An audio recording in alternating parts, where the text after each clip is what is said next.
All right, y'all. Welcome back to the Trading Post. This here's Coffin Hollow and other ghost tales. We're going to start with story one. It's got a lot of short stories, some of them, but these are all ghost-related stories, things of that sort, paranormal related. Number one is a strange illusion. It was a cold night, and with the chilly air came lightning and thunder. Soon the rain began to come down in torrents. No one was out except for one man, a young traveler, who, because his horse had gone lame, was forced to go on by foot. Of course, he had to seek shelter someplace, and that is why he stopped at the first house he came to, a large old mansion. His knock went unanswered, so he called out, "Is anybody home?" There was no response. Lightning and thunder echoed over the hills, and the weary traveler turned the doorknob. To his amazement, he found the door unlocked. It shrieked and creaked in its hinges when he pushed it open. Probably the old mansion was deserted, yet strangely enough, the rooms seemed to be furnished. The traveler shut the door and went to a chair, folding his damp coat under his head. He prepared to go to sleep. He had begun to doze when suddenly the old grandfather clock started to strike 12. Down the winding staircase came a young girl carrying a lantern. The youth jumped to his feet and said, The door was loose and open, so I walked in out of the rain." The girl just smiled and vanished into another room. Soon she came back carrying a tray of food and steaming hot coffee. She gestured for him to eat and then extended one of the cups to him. The girl did not make one sound. Instead, a mysterious smile played about her lips. Never had the traveler tasted such fine food. When the meal was over, the girl gathered up the tray and went back to the kitchen. After a while, when she did not return, the man began to smell what he thought was wood smoke. Afraid that something might have caught on fire in the kitchen, he ran into the adjoining room. There was no girl there, and things seemed to be in order. Thinking that there was another way out of the kitchen and the girl had probably taken it, the sleepy youth wandered back into the next room and sank into the chair.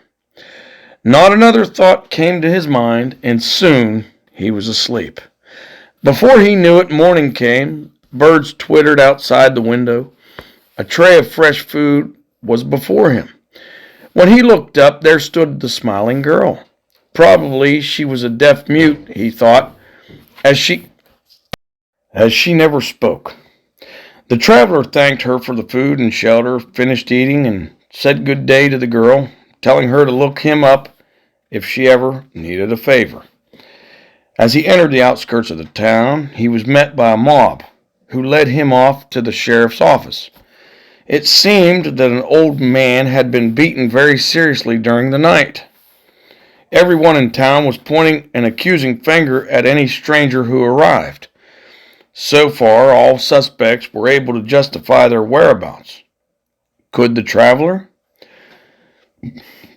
Once inside the sheriff's office, he was asked where he had been during the night. When he explained about being at the mansion and how grateful he was for the warm hospitality extended him, a few of the men laughed, but some of the elderly men frowned and walked away. "I gotta lock you up, boy," said the sheriff. "That's one story that just can't stand true.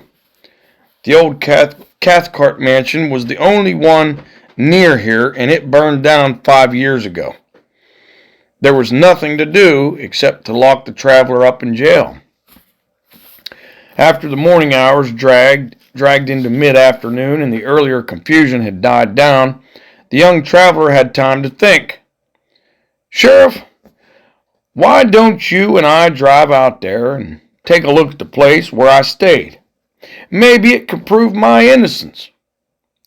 Being kind and considerate, the sheriff agreed. After all, the man did not have a guilty look, and if he had any way of proving his innocence, the sheriff was going to let him try. Now, hitching up a horse and buggy, the two men started toward the outskirts of town. Before one comes to the Cathcart estate, a turn in the road obstructs the house from view. As they drew near this turn, the young man said confidently, "You'll see, Sheriff, that place is where I stayed." But instead of a big white mansion, there was only a red brick chimney staring upward, with charred ashes on the ground. The sheriff put a comforting hand on the shocked traveler's shoulder. "I'm sorry, boy, but now you can see for yourself. That place burned 5 years ago. Old man Cathcart's daughter, who people claimed was mentally ill because she always smiled, was burned to death. Hamilton Cathcart tried to save her and was badly burned. He died later at the hospital." The traveler hung his head sadly as the carriage headed back to town. The only witness in the world who could save his life, and she wasn't there. Who was the woman he had seen then? There were no other houses around. This definitely was the place where he had stayed during the night. Could it be that he had seen a ghost? The sheriff was talking. "Yes, sir. It was rumored that old man Cathcart was carrying on a feud with Charlie Pickens over some love affair between Melissa Cathcart and young Charlie Pickens Jr. Some folks think Pickens set the place on fire, hoping to destroy Cathcart and his young daughter. There was no evidence against him, so he went free. Before old Cathcart died, his last words were, 'I'll get even with the one who did this to me. He'll pay.' People didn't pay much attention to him, as they figured he was out of his head, but the sheriff lit a pipe and drew a long breath. The young traveler asked, 'What happened to old man Pickens?' 'That's why we're holding you,' the sheriff answered. 'Old man Pickens was the guy that got beat up. If he dies, you'll be tried for murder. Right now, you can't prove your innocence, and we can't prove your guilt. But if he dies, we'll have you on circumstantial evidence.' As this traveler's heart sank, he asked, 'Sheriff, why don't we go to the hospital and see old man Pickens? He might help my case.' The sheriff agreed. 'If old man Pickens is conscious, we may get a few questions cleared up. I'd still like to know for myself if he did set the Cathcart place on fire.' The rest of the trip was made in silence. Inside the old 2-story hospital, a few members of the Pickens family hurried to the door as the sheriff entered. 'He's been calling for you, Sheriff,' they said. The sheriff leaned over to hear the faint whispers coming from the dying man. 'The traveler is innocent. I burned the Cathcart place, and now old Cathcart is just getting even with me.' At that instant, a huge cloud of black smoke came out with Pickens' breath. For a split second, flames and smoke engulfed his body. They were gone as quickly as they came and left the body burned beyond recognition. From out of nowhere, a man's voice was heard saying, 'I got even with you.' The words were followed by a harsh laugh, and the case was closed then, and the traveler went on his way a free man. But never again did he venture into this strange town. Story 2. The Jailer's Dog. Many years ago, in the town of Brownsville, Pennsylvania, there was a small jail run by a very friendly and just sheriff. Sheriff Davis and his big dog were usually the sole occupants of the jail. But on one particular night, a boy was brought in who had got drunk and destroyed property at one of the local bars. Now, Sheriff Davis locked him up in a cell and proceeded to doze off in his bed. His faithful dog, Rusty, lay at his feet as usual. In the middle of the night, the sheriff was awakened by the barking of his dog. He jumped to his feet and saw the darting figure of the boy dashing out of the door of the jail. Without thinking, he grabbed his gun and fired over the boy's head. The bullet was defective, as often was the case in those days, and instead of following a true course, it dropped, hitting the boy in the base of the skull and killing him instantly. Sheriff Davis was never the same after that. Although still running a very good jail, he was no longer kindly toward fellow humans or to his old dog Rusty, whom he loved so dearly. Now the big dog no longer slept at his feet, but spent the cold nights tied to a pole in the back of the jail. Davis was also known to take his problems out on Rusty by kicking and mistreating him. The dog had grown unfriendly toward his master, who no longer fed him. The neighbors with whom Rusty was still friendly now provided his food, but whenever Davis appeared, the dog immediately flew into a mad fit of rage, snarling and snapping viciously until the man beat him into quietness. One day Rusty gnawed through his rope and ran away to one of the houses nearby, only to be dragged home by Davis, who again proceeded to beat him into submission. This time Rusty no longer stirred. The next day he was buried by the neighborhood children, who loved him and gave him the only kindness he ever knew. Davis grew worse and turned to bottle drinking to excess. He lost his job as sheriff and stayed around the jail only to keep the place clean. He was thought to be crazy, for often in his drunken rage, he would yell, scream, threaten, and plead for Rusty to stop following him and haunting him. He often heard snarling and footsteps behind him, although nothing could be observed by anyone else. One night, when he was drunker than usual, he flew past the startled new sheriff and out the door, yelling at a non-existent foe.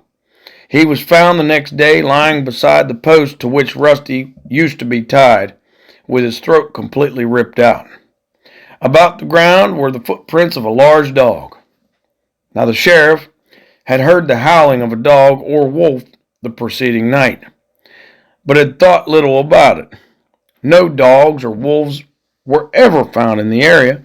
Now wolves were seldom seen, and there were no dogs. That is, dogs large enough to do the damage which had been done, except Rusty. Story number 3, Coffin Hollow. On a point of land just below my home is a very old cemetery.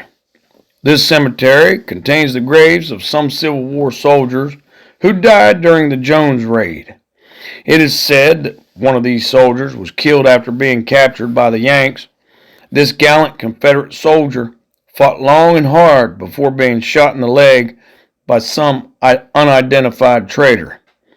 He was then taken prisoner, loaded on a wagon, and started on his way to prison.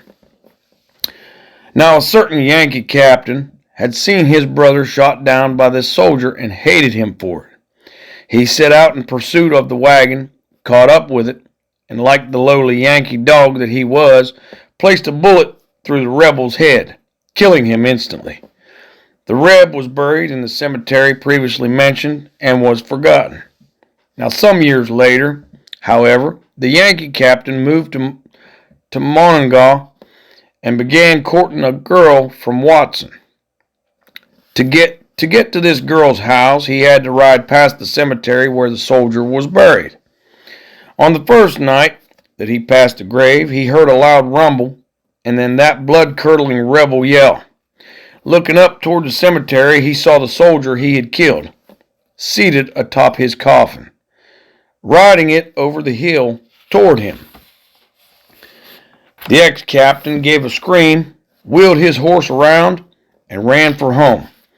The ghost followed him only as far as the mouth of the hollow, there turning back to his grave. This went on for months on end, until one night some of the captain's friends found him shot through the head with an apparently very old and previously used bullet. Now, these men had heard the captain's story and also knew that the bullet had never been removed from the dead rebel's head. They quickly went to the graveyard and opened the dead man's grave.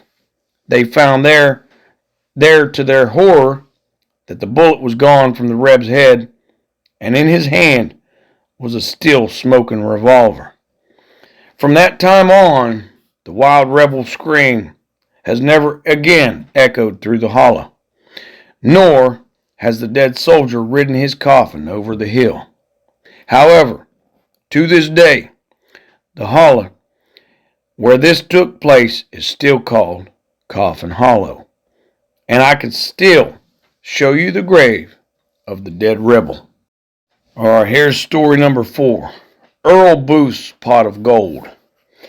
In the late 1880s, Earl Booth was considered a wealthy man. He owned a large farm in Barber County on which he raised cattle and operated a sawmill. He was also known for his unusual trading ability.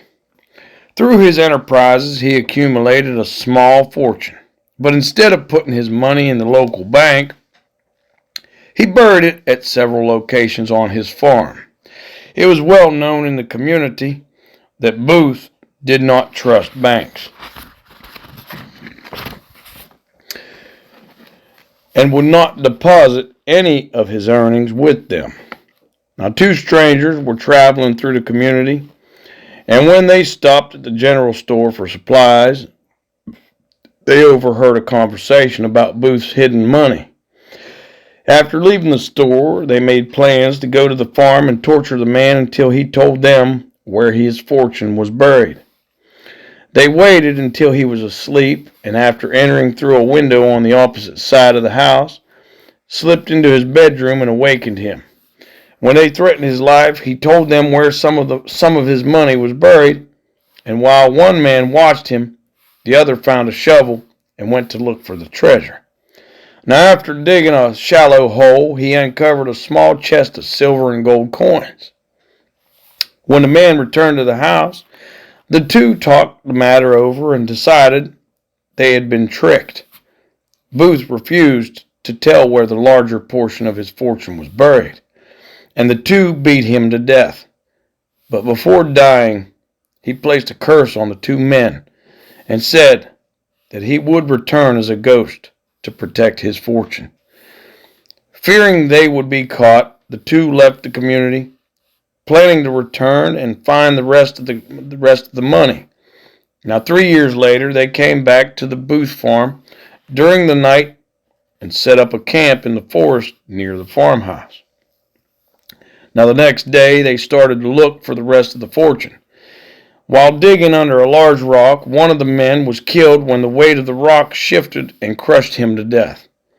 The other one, thinking Booth's curse was to blame, attempted to escape. However, as he was riding away, a neighbor recognized him as one of the strangers who had passed through the community on the day of the murder.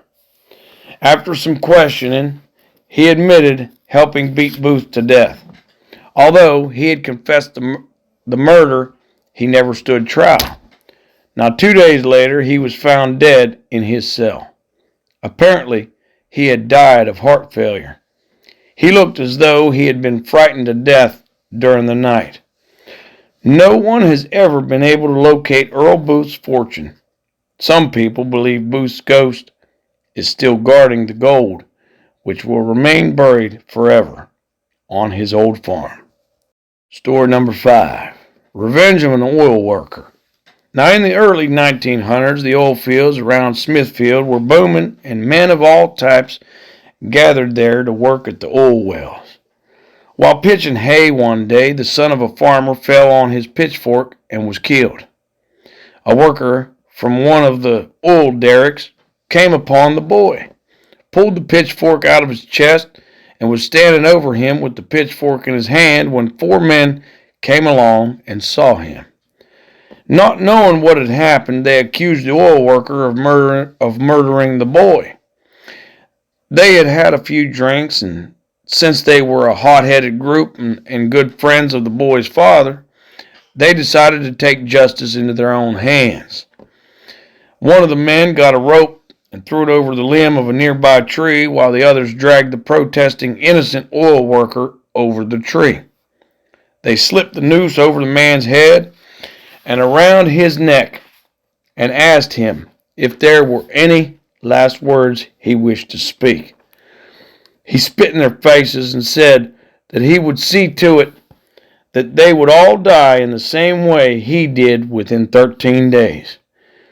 They then hurriedly finished the hanging and decided that one of them would take the body and bury it.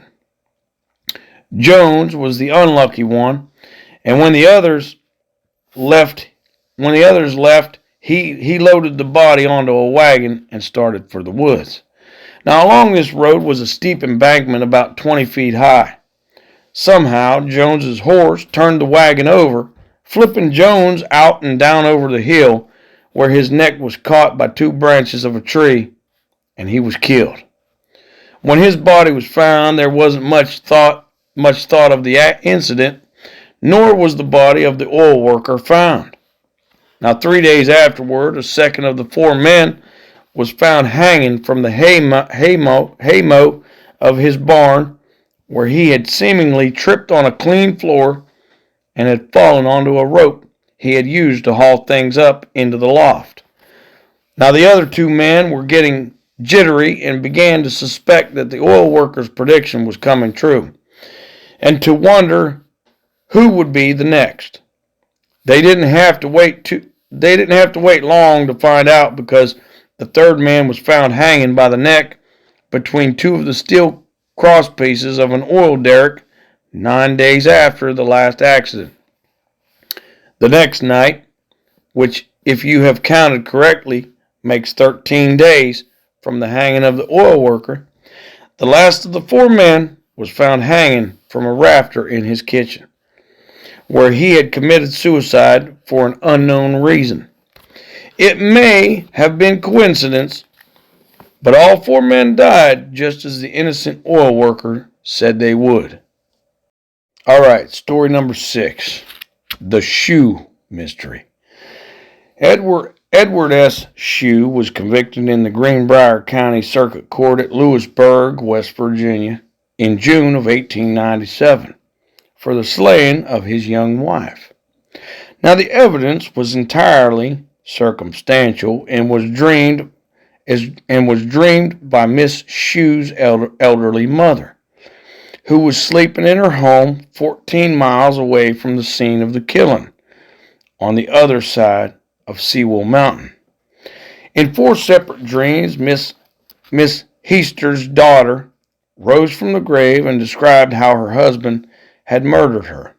The aged woman set about trying to get enough people to believe her story so that her daughter's husband could be brought to justice. But people laughed at her first, because Miss Shue had been examined by a reputable doctor who pronounced her dead of natural causes. However, Miss Hester was so insistent about her daughter's visits that she soon had a number of believers in her cause. Now, neighbors of the late Miss Shue heard the strange story and began to recall some very unusual incidents that had occurred just after the young woman had been found dead. Although they had seemed of no importance at the time, these incidents raised suspicions against Shue, the village blacksmith. He had never left the head of his wife's coffin while friends and relatives were paying their last respects. When the doctor rushed to her house, he had found Shue holding his wife's body tenderly in his arms. Now, during the doctor's examination, Shue did not once let go of her head as he cried and prayed for her to come back to life, but she was beyond help. Shue had married pretty Pretty Miss Zona Hester in November 1896 at the Methodist Church at Livesay's Mill. After their marriage, they lived in a small two-story frame building that had been the residence of the late William G. Livesay, who had given the settlement its name. Now Shue, a towering man of unknown strength, had come to Greenbrier County a short time before to work for James Crookshanks at his blacksmith shop. Now Miss Hester had married him despite the fact that he had two previous wives, both of whom had died suddenly. The young bride became quite ill in January 1897, and for several weeks was under the care of Dr. J.M. Knapp. Shue seemed to be very concerned. On the morning of January 22nd, he appeared at the cabin of Aunt Martha Jones, mother of Anderson Jones, a Negro lad of 11 years who later became, and possibly still is, a respected resident of Lewisburg. Now Shue asked if the boy could go to his house and do some chores for Miss Shue. His mother said he still had work to do for Dr. Knapp. Now Shue finally made him promise to do the chores later in the day, and he came back 4 times to see if the boy could go. About 1 o'clock, Jones set out for the house. Nobody answered his knock, so he entered the kitchen. When he didn't see Miss Shue, he opened the dining room door and stumbled over her body. He raced to the blacksmith shop to tell Shue, who ran to the house while the boy went on to get Dr. Knapp. When the doctor reached the house, Shue had placed his wife on her bed and was holding her head in his arms, crying for her to come back. But strangest of all, although no one thought of it at the time, was the fact that he had placed an old-fashioned high, stiff collar around her neck and was holding it in place with some kind of scarf. Dr. Knapp immediately started investigating to see if she were still alive. All the time he was trying to revive the woman, Shue refused to let him examine her head. The next morning, Miss Shue's body was taken over the mountain to Miss Hester's home and was buried in the family graveyard on Monday. Now, Shue never once left his dead wife's side when others were around. He placed a folded sheet on one side of his wife's head and some garment on the other side to keep it in an upright position. Several days after the funeral, Miss Hester was awakened by a noise in her cabin home. She had been praying constantly since her daughter's death to find the real cause. As she looked around in the darkened room, she saw her daughter standing there in the very dress she had died in. As her mother reached out to touch her, she disappeared. The next night, the girl reappeared and talked freely to her mother. It took 4 visits for the murdered woman to relate the entire story to her mother. Miss Hester then enlisted the help of prosecuting attorney John A. Preston, who firmly believed the woman after talking with her. He began his investigation by questioning Dr. Knapp, who admitted that his verdict of heart failure could be wrong. They agreed that an autopsy would prove whether Miss Hester's theory was right or wrong. The next day, Dr. Knapp and Preston went to Livesay's mill and ordered Shue to accompany them to the grave. Preston ordered several neighbors to open the grave and had to threaten arrest before they would do it, because such a thing had never been heard of in Greenbrier County. Dr. Knapp worked for 3 days and nights before he found what Miss Hester had predicted. Miss Shue's body was returned to the grave, and Shue was arrested for first-degree murder by Sheriff Bill Nickel and was placed in jail without bond to wait for the June term of court under Judge J.M. McWhorter. Now Preston and his assistant Henry Gilmer spent the intervening months collecting further evidence. Now Shue had asked Dr. William Rucker and James P.D. Gardner to defend him. Now Gardner was the first black attorney to practice in the Greenbrier Court. The case finally came before the court on June 30th, 1897. At the trial, Dr. Knapp and Miss Shue's death was neither accidental nor a suicide. Anderson Jones told of finding the body, and others said Shue had been the only person seen at his house that morning.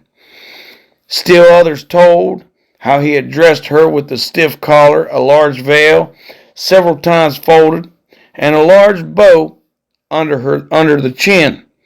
It was also said that he hadn't acted like a normal husband who had just lost his bride of only a few months.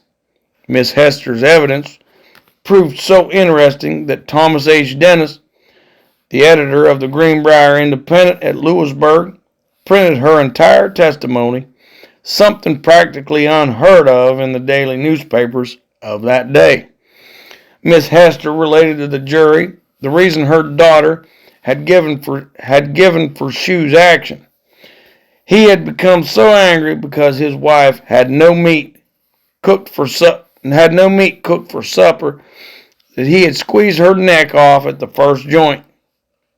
The elderly woman was convinced that her daughter had come back to her in the flesh and blood and not as a ghost.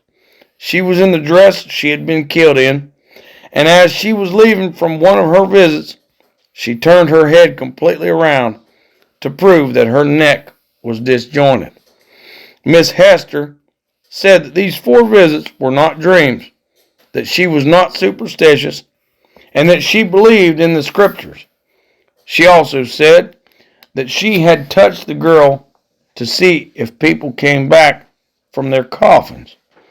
The girl was flesh and blood, although cold to the touch.